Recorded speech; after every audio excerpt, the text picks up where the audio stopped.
বিরাজমান অবস্থার অবনতি ঘটছে, সেটা আমরা পছন্দ করছি না। আমরা গুলি দেখছি, হত্যা দেখছি, নিপীড়ন দেখছি, মানুষকে ধরে জেলে ভরা হচ্ছে তাও দেখছি।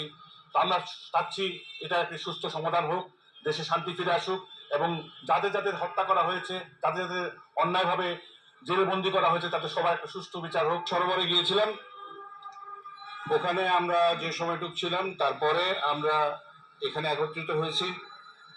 আমাদের উদ্দেশ্য হচ্ছে, আমরা যেটা বলতে চাই এটা আমরা পরিষ্কার করে বলতে চাই। তার মধ্যে প্রথমে যেটা বলতে চাই সেটা হচ্ছে, আর মানে এটা আমাদের অনুরোধ, বিনীত হাত জোর, করজোর যেটাই বলেন, আর একটা গুলিও যেন না চলে, আর একটা জীবনও যেন না ঝরে যায়। এবং এই ধর পাকড়, এই বিষয়গুলো, এগুলো যেন বন্ধ হয়। বন্ধ হওয়ার সময় এখনই। এবং এত মানুষ যে মারা গেল, এবং